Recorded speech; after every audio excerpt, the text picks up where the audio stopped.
दोस्तों नमस्कार। दोस्तों अगर हम लोग कोई भी ज़मीन जायदाद को खरीदना चाहते हैं और ख़रीदना चाहने से पहले क्या करना पड़ता है, ज़मीन को हम मौके पर जाकर देखते हैं। मौके पर जाकर देखने के बाद हम लोग को ये पता करना पड़ता है कि वो ज़मीन किसके किसके नाम पर है, वो भी हमें देखना पड़ता है, ताकि उस ज़मीन में मालिकाना हक कौन कौन है वहाँ पर, या एक ही व्यक्ति है या फिर 4-5 व्यक्ति वहाँ पर मालिकाना हक है, उसको हमें देखना पड़ता है। पहले हम लोग क्या करते हैं कि डॉक्यूमेंट्स मांग लेते हैं उनसे कि भाई डॉक्यूमेंट्स आपका जो है क्या मांग रहा है, जो कि सेल डीड हम लोग बोलते हैं, रजिस्ट्री को भी बोलते हैं, उसको हम लोग मांग लेते हैं, देखते हैं, उसका फोटो कॉपी दिखा देता है। हम लोग अगर नहीं भी मांगेंगे फिर भी जो बेचने वाला व्यक्ति जो है वो ज़मीन का कॉपी जो है वो दिखा भी देता है, ठीक है। वो दिखाने के बाद हम अपनी तरफ से भी जो हमें जो सर्च करना रहता है, ताकि हम अपनी मोबाइल के माध्यम से हम लोग देख सकते हैं, चाहे आप किसी भी स्टेट में हैं। तो सारे स्टेट में क्या होता है कि गवर्नमेंट की भू अभिलेख होता है, ठीक है, साइट होता है, वेबसाइट होता है। उस वेबसाइट में जाकर हम लोग देख सकते हैं, जान सकते हैं क्या इसी के नाम पर है या किसी और व्यक्ति के नाम पर है, उसको हम लोग भी पता कर सकते हैं। साथ में दोस्तों हम लोग ये भी जान सकते हैं कि उस डॉक्यूमेंट में, ताकि वो डॉक्यूमेंट किसी तरह के बंधक तो नहीं है, किसी तरह का किसी बैंक से लोन कर्जा तो नहीं है, ये भी हमें चेक करना पड़ता है। ताकि अगर हो सकता है बैंक से लोन कर्जा अगर है उस ज़मीन पर, तो उस ज़मीन को हम लोग जो है परचेज नहीं कर सकते। परचेज नहीं कर सकते कहने का मतलब ये है कि उस ज़मीन को हम लोग रजिस्ट्री नहीं कर सकते। जब तक जो है क्लियर नहीं होगा तब तक हम लोग रजिस्ट्री नहीं हो पाएगा वो, ठीक है। इस तरीके से भी होता है। और अगर आप जो है उस ऐसे ज़मीन को अगर आप एग्रीमेंट बना भी दे दिए, तो ऐसी मामले में क्या होता है कि बेचने वाला व्यक्ति क्या बोलेगा कि सर ये हमें पैसा और दे दीजिए, ताकि जो है हम इस पैसा को हम जाकर जब बैंक में जमा कर देंगे और जो भी हमारा लोन, उस लोन को हम निपटा देंगे, ऐसे ही बोलते हैं। लेकिन क्या होता है कि पैसा लेने के बाद भी कई लोग क्या करते हैं कि पैसा को अलग खर्च में जो है खर्चा कर देते हैं, और उस बैंक से जो लोन लिया हुआ पैसा को जो चुकाते भी नहीं है।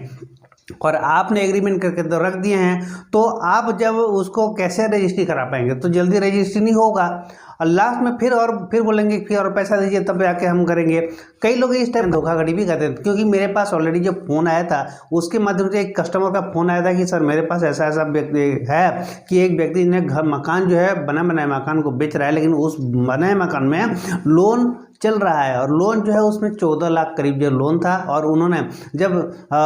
एग्रीमेंट बनवाया उस समय 5 लाख रुपए ऑलरेडी उस व्यक्ति को दे चुका था, ठीक है।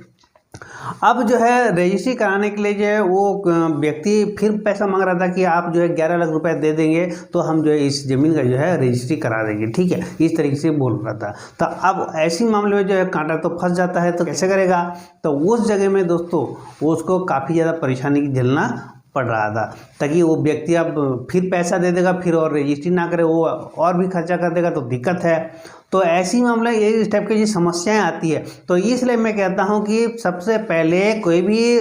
रजिस्ट्री आप कराना चाह रहे हैं तो रजिस्ट्री कराने से पहले उस ज़मीन को सही सलामत देख लें, चेक कर लें, ताकि उस ज़मीन में कोई लोन तो नहीं है, कोई गिरवी तो नहीं है,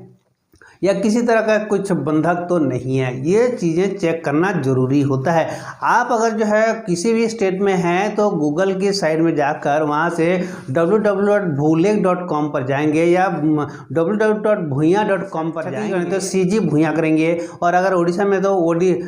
उड़ीसा भूलेख करेंगे, बिहार में है तो आप जो है बिहार भूलेख करेंगे। इस तरीके से करके जो है आप वहाँ को वेबसाइट में गवर्नमेंट की भू अभिलेख का वेबसाइट में जाकर आप वहाँ से सर्च कर पाएंगे। सर्च करने के बाद वहाँ पे पूरा डिस्ट्रिक्ट जिले का नाम, मौजा और खसरा नंबर, रकबा सारी चीज़ डाल कर जो है आप लोग वहाँ से देख सकते हैं कि उसी व्यक्ति के नाम पर दिखा तो रहा है, लेकिन वो उस ज़मीन में किसी तरह का लोन तो नहीं है, वो भी वहाँ पे दिखा देता है। अगर कोई भी बैंक से लोन लिया हुआ रहेगा तो वो ऑटोमेटिकली वहाँ पर दिखा देता है, दर्शा देता है कि हाँ इस बैंक से जो है ये ज़मीन लोन है बोल के आपको पता चल जाता है। वहीं से अगर आप जो है उस ज़मीन में लोन है तो पहले आप क्या करेंगे, ज़मीन मालिक को यही बोलेंगे कि पहले इस ज़मीन में जो लोन चल रहा है उस लोन को आप जो है ख़त्म कीजिए, ख़त्म करने के बाद ही जो है हम इस ज़मीन को लेंगे, ठीक है। तो इस तरीके से जो है आप लोग कह सकते हैं। और ऐसे जो है जो भी लोन चल रहा होगा ज़मीन को आपको लेना नहीं है, ना कि सौदा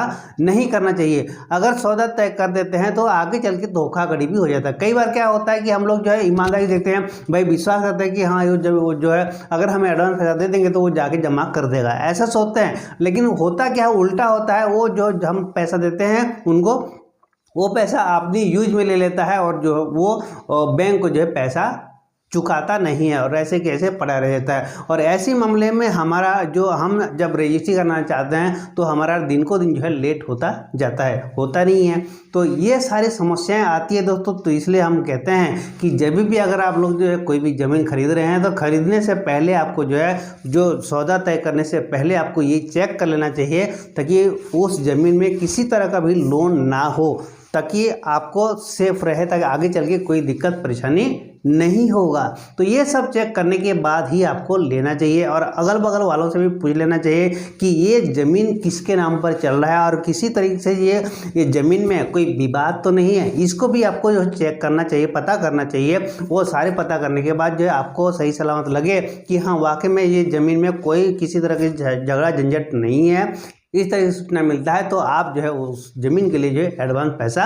देकर जो है वो उसको आगे की प्रोसेस को तय कर सकते हैं। दोस्तों आज के लिए इतने ही, फिर मिलते हैं नई वीडियो के साथ। तब तक के लिए आप सभी को मेरा तहे दिल से नमस्कार।